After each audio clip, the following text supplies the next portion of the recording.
Here we have a representative make a very passionate speech about the plight of Palestinian people.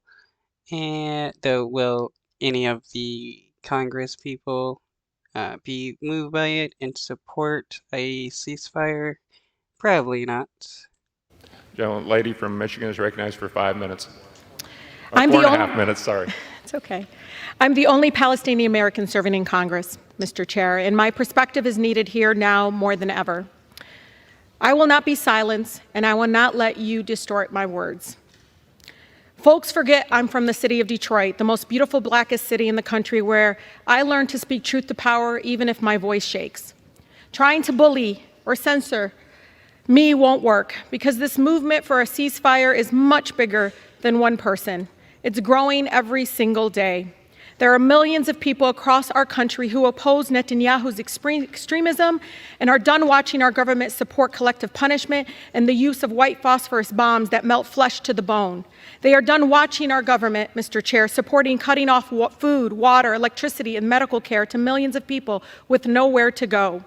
Like me, Mr. Chair, they don't believe the answer to war crimes is more war crimes. The refusal Yeah, because what the Israeli government is doing against the Palestinian people are war crimes because the collective punishment is considered a war crime. You can't be uh, you can't be attacking innocent people and punishing them for the actions of others and try to act like the good guy.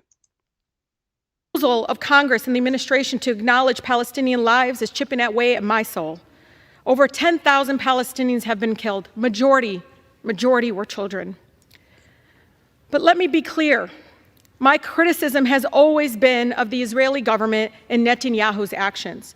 It is important to separate people and governments, Mr. Chair. No government is beyond criticism. The idea Yeah, why is it considered anti-Semitic to criticize the Israeli government, but it's not considered racist to criticize a government of an African nation? Because the thing is, it is not racist to criticize a government.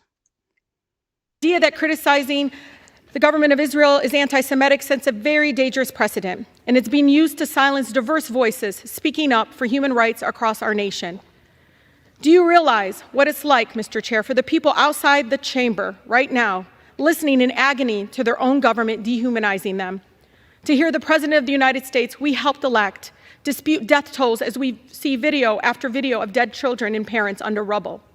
Mr. Chair, do you know what it's like to fear rising hate crimes, to know how Islamophobia and anti-Semitism makes us all less safe, and worry that your own child might suffer the horrors that 6-year-old Wadia did in Illinois? I can't believe I have to say this, but Palestinian people are not disposable.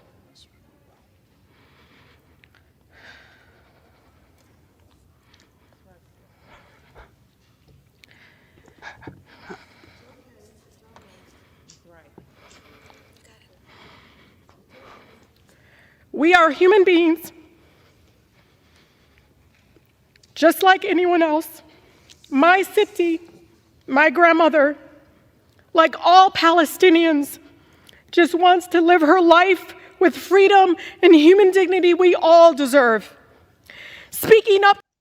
Why is it that everybody who defends the Israeli government will say that the Israeli government and the Israeli people deserve to be free and be able to live happy and stuff, but when it comes to Palestinian civilians, they act completely different? What is with the double standard? To save lives, Mr. Chair, no matter faith, no matter ethnicity, should not be controversial in this chamber. The cries of the Palestinian and Israeli children sound no different to me. What I don't understand is why the cries of Palestinians sound different to you all. We cannot lose our shared humanity, Mr. Chair. I hear the voices of advocates in Israel, in Palestine, across America, and around the world for peace. I am inspired by the courageous survivors in Israel who have lost loved ones, yet are calling for a ceasefire and the end to violence. I am grateful to the people in the streets for the peace movement, with countless Jewish Americans across the country standing up and lovingly saying, "Not in our name." We will continue to call for a ceasefire, Mr. Chair, for the immediate delivery of critical humanitarian aid to Gaza, for the release of all hostages and those arbitrarily detained, and for every American to come home. We will continue to work for a real lasting peace that upholds human rights and dignity of all people and centers in peaceful coexistence between Israelis and Palestinians, and censures no one, and ensures that no person, no child has to suffer or live in fear of violence. 71% of Michigan Democrats support a ceasefire. So you can try to censure me, but you can't silence their voices. I urge my colleagues to join with the majority of Americans and support a ceasefire now to save as many lives as possible. President Biden must listen to and represent all of us, not just some of us. I urge the president to have the courage to call for a ceasefire and the end of killings.